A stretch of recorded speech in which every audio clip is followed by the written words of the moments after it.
Welcome to the rocker arm design video presentation for the exercise on page 2-7 of our course book, AutoCAD 2011 Tutorial First Level 2D Fundamentals.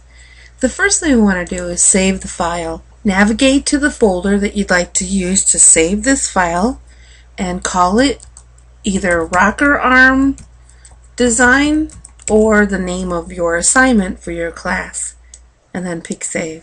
On page 2-11, they're asking us to set up our snap and grid X and Y spacing for 10 inches.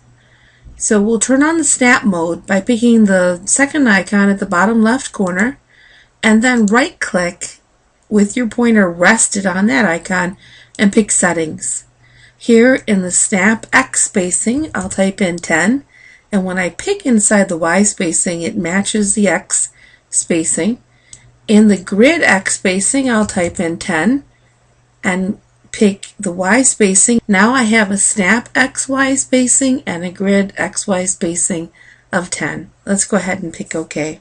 Use the wheel of your mouse or the zoom commands to zoom back a little bit further and see that the XY user coordinate system is on the snap and grid that we created. We can then start the circle center radius command. We're on page 213. On page 213, we can start the center radius circle command. Left click on the 0, XY coordinate, which is right at the intersection of X and Y here. Your command line says specify radius of circle. We'll type in 50 and enter. I'm going to zoom back a little bit further. If you right click, you can repeat the circle command, or as the book suggests, you can also hit the space bar on your keyboard, which will act as an enter.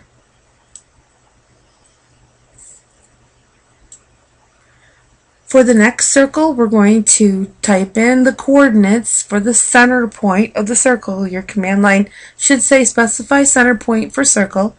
Type in 70, 40 and enter. The circle starts at center point 70, 40. The radius is 25. I'll type in 25 and enter.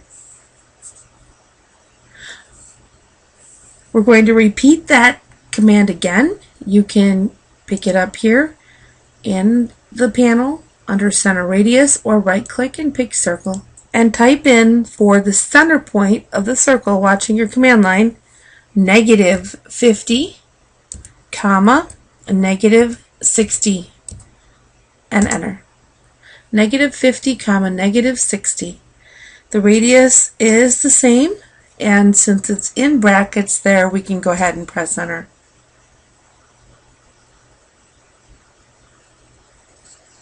We're going to use the snap to tangent object snap override. The book suggests on page 214 that we use the menu bar, which you can open or show if you pick the small black arrow next to the printer icon at the very top of your AutoCAD screen display and go down through this drop down to show menu bar. The menu bar will be all of these drop downs here. We're going to go to tools and over to toolbars to AutoCAD and then down to object snap. When we pick object snap, you'll see the toolbar that we'll be using. We can then turn off the snap at the very bottom left corner, the one that we set up as 10 by 10. We're going to turn off the snap. We can leave the grid on. Start the line command. Pick snap to tangent.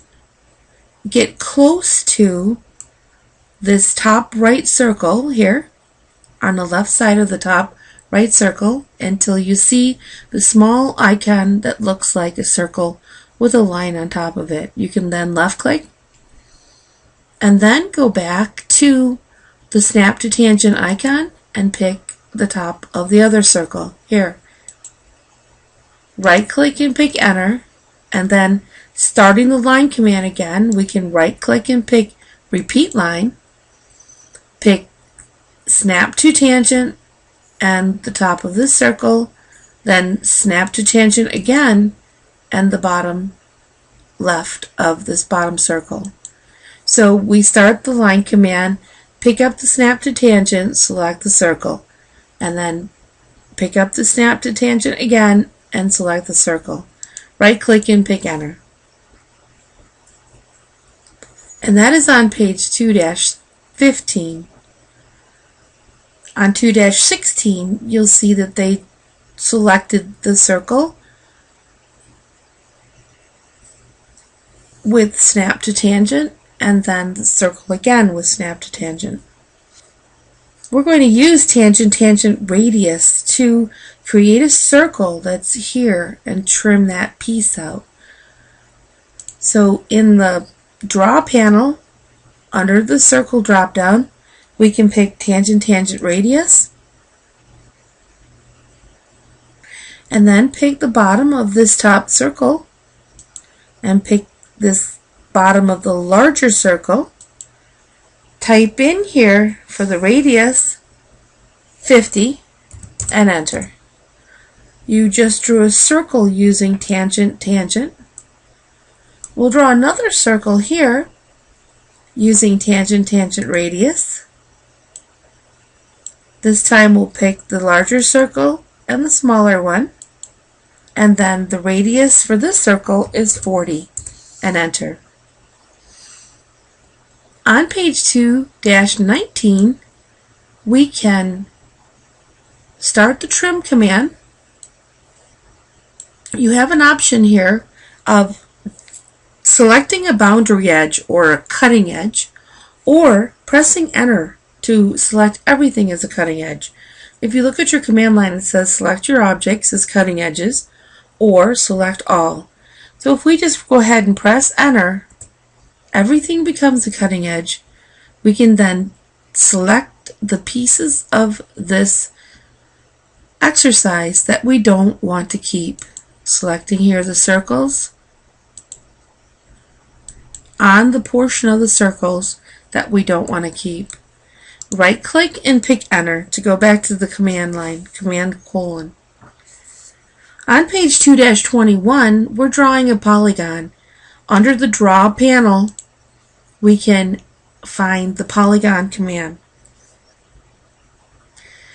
Before we start the polygon command, I'm going to rest my pointer on the polygon icon. You can see that nested within this command, you'll be asked to choose between inscribe or circumscribe.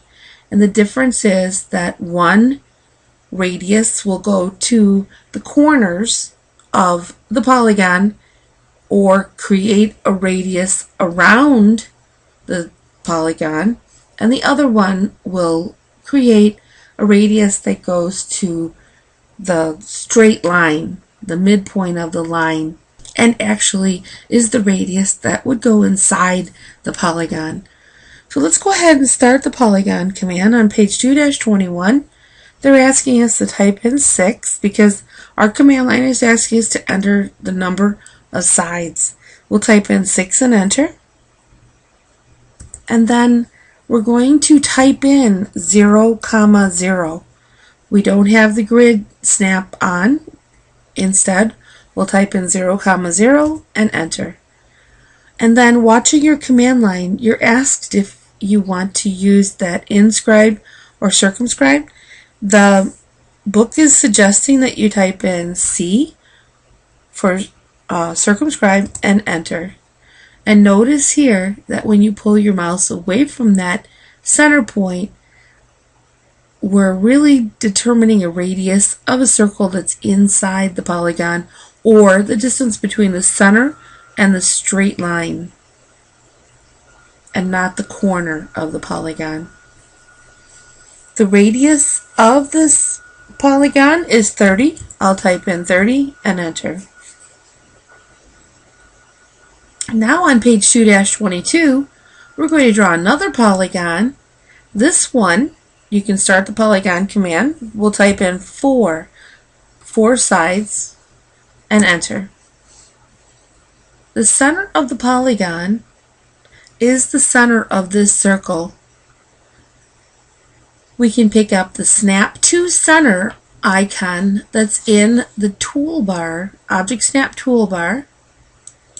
Get close to here, the center of the circle, until you see center, and left click. Now the book is suggesting that instead of typing in C for circumscribe or pressing enter because it's still in the brackets, we can right click to access any nested commands that are within the command line. Right click and pick circumscribe about circle. And then at the bottom of 2-22, we can turn our snaps back on. The snap mode, which is at the bottom left corner, second icon. Pull your mouse to the right until you see this polar 10 and left click. For the last smaller circle, we will start the Circle Center Radius command. Go to Snap to Center on the Object Snap toolbar. Come down here to the center of this outside circle, and the radius is 10. Type in 10 and enter. And this is the rocker arm design located in Chapter 2 of your course book. Let's go ahead and save the file.